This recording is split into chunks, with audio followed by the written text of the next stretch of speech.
Habul, Baal, and Allah, a historical and cultural overview. In pre-Islamic Arabia, Habul was venerated as one of the chief deities of the Kaaba in Mecca, particularly by the Quraysh tribe, to which Muhammad belonged. Early Islamic historians, such as Ibn Ishaq and later chroniclers, describe Habul as a god associated with divination, with an idol placed inside the Kaaba that was consulted through the casting of lots. This method of seeking guidance involved interpreting the outcome of a ritual process to discern the will of the deity.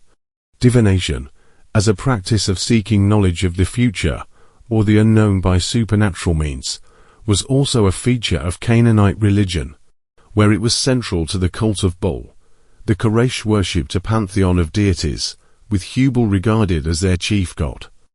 Other important deities included Al-Lat, Al-Lat, and Manit, known collectively as the daughters of Allah, whom the Prophet Muhammad is reported to have once recognized as goddesses.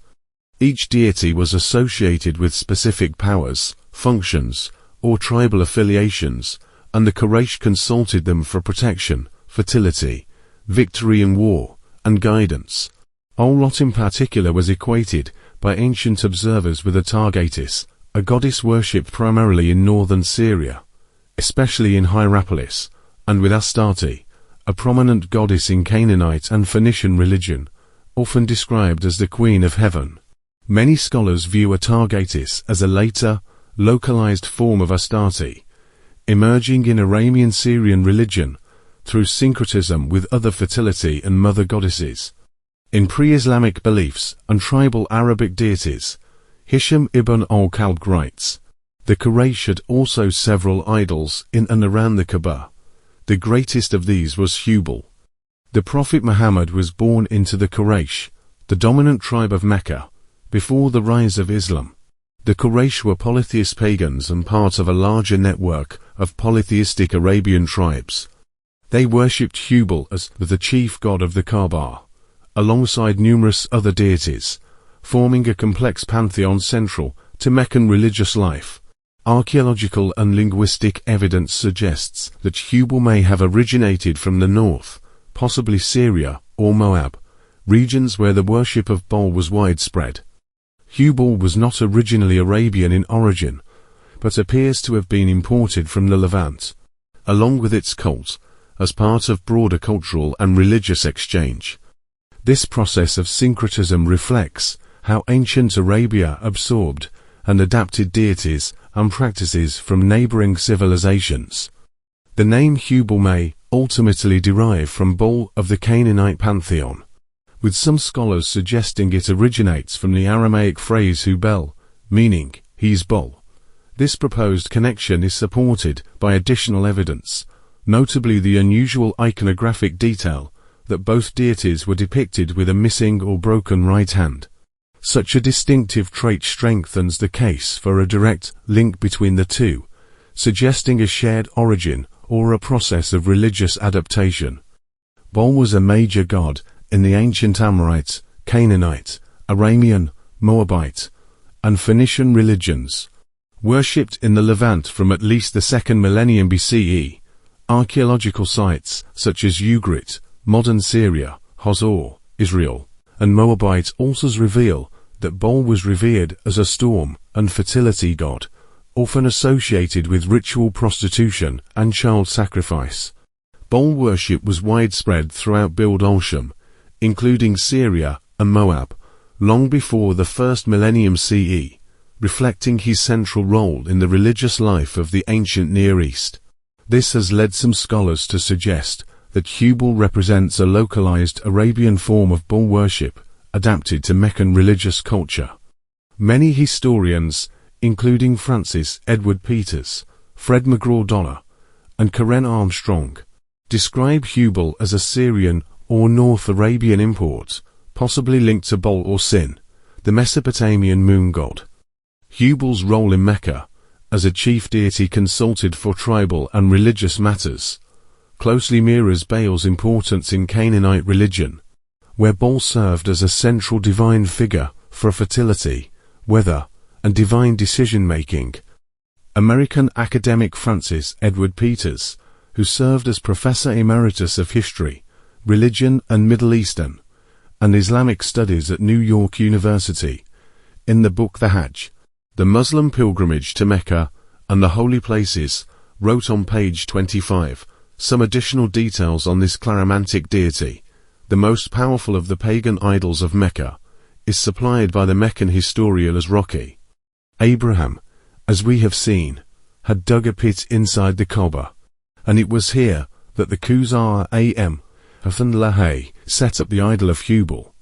𝗖𝗆𝗏𝗃 brought with him to Mecca an idol called Habul from the land of Hit in Mesopotamia.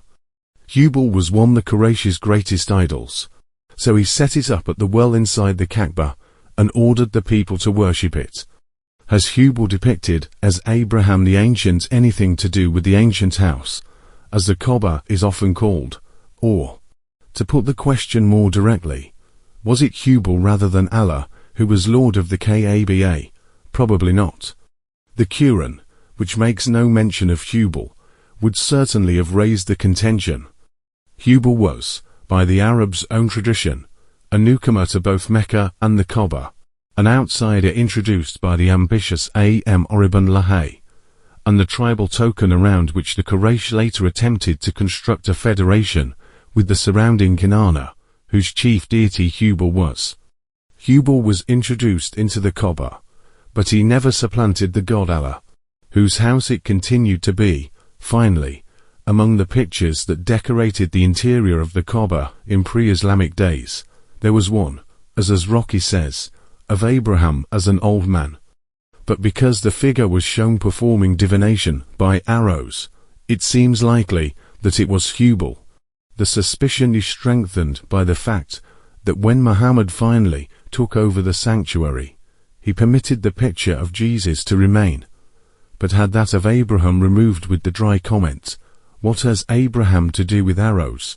𝗖𝗆𝗏𝗃 was a pre-Islamic Arabian tribal leader traditionally regarded as the man who introduced idolatry into Mecca and installed the idol Habul in the Kaaba. As chief of the 𝗧𝗿𝗍𝗱 tribe, which took control of Mecca after the descendants of Ishmael, he served as caretaker of the Kaaba. According to early Islamic historians and Hadith traditions, 𝗖𝗆𝗏𝗃 was respected for his generosity and leadership. However, during a journey to Syria, 𝗖𝗆𝗱𝗏𝗃, the Levant region encompassing modern-day Syria, Lebanon, Jordan, Palestine, and Israel, he witnessed the worship of idols. He brought one of these idols, Habul, back to Mecca and set it up inside the Kaaba, marking a pivotal shift in the region's religious landscape. The Prophet Muhammad reportedly referred to 𝗖𝗆𝗏𝗃 as the one who changed the religion of Ishmael, indicating that he was responsible for corrupting the monotheistic faith of Abraham and Ishmael by turning it toward paganism. In pre-Islamic times, Bilad al-Sham, literally meaning the lands to the north, was an important crossroads between Arabia, Mesopotamia, and the Mediterranean world. It contained ancient cities such as Damascus, Jerusalem, Aleppo, and Homs, each with deep cultural and religious heritage. By the 7th century CE, it became one of the first territories conquered by the early Islamic Caliphate under the Rashidun.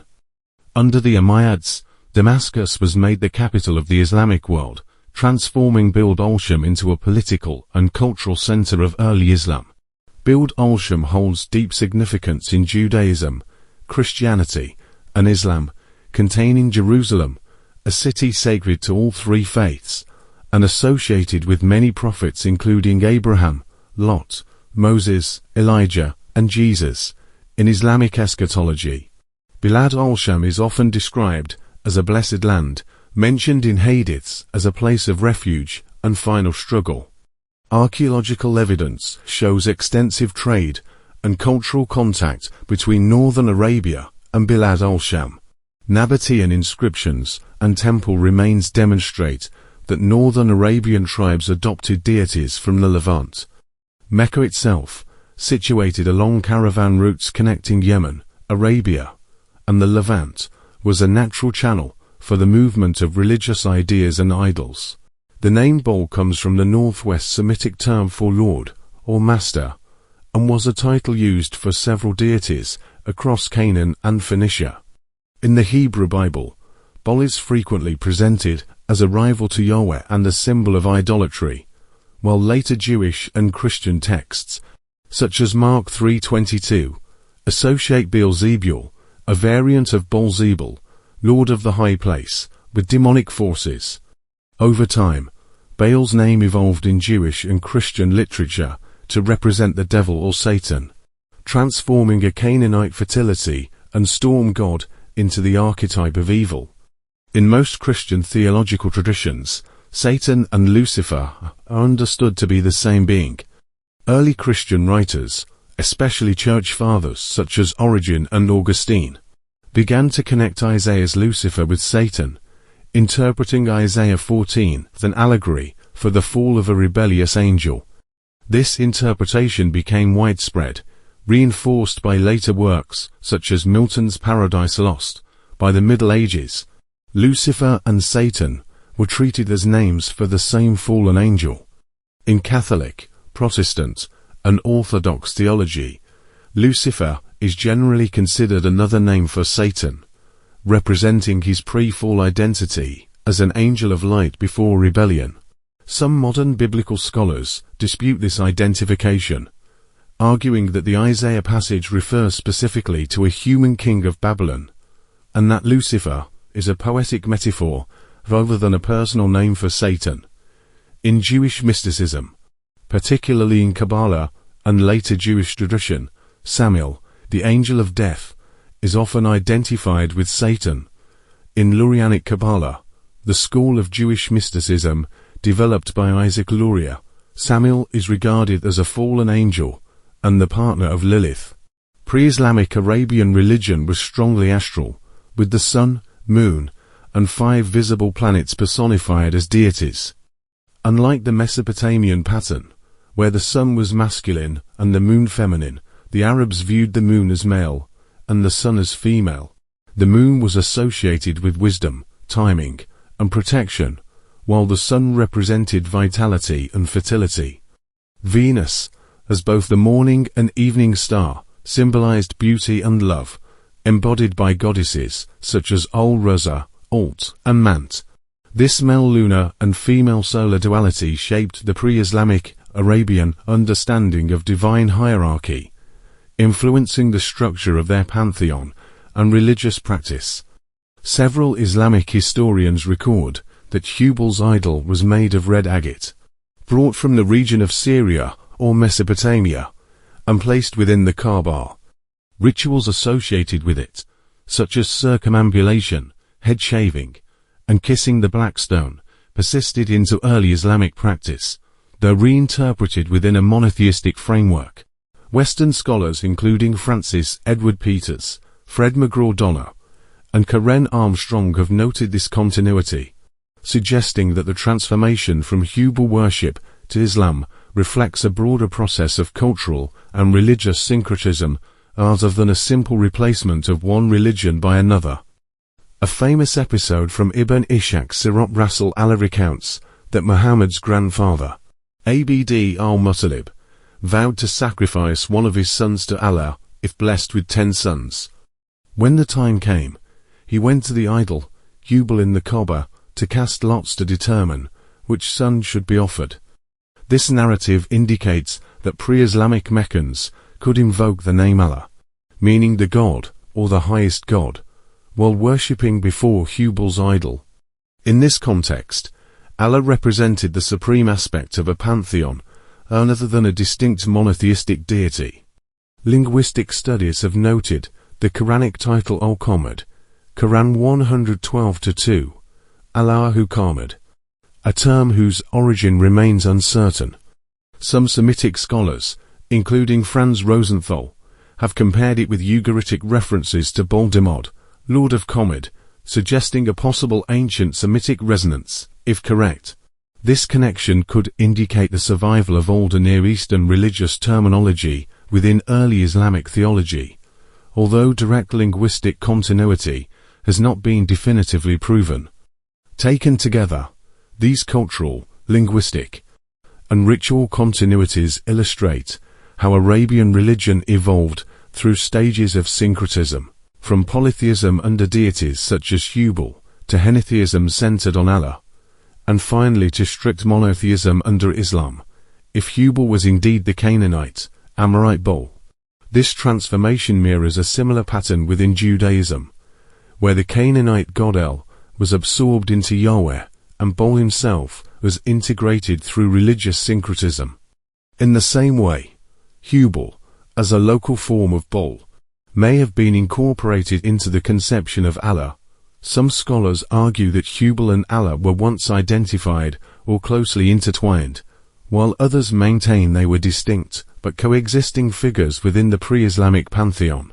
Either way, the process reflects a deep and complex fusion of religious ideas rather than a simple replacement of one deity by another.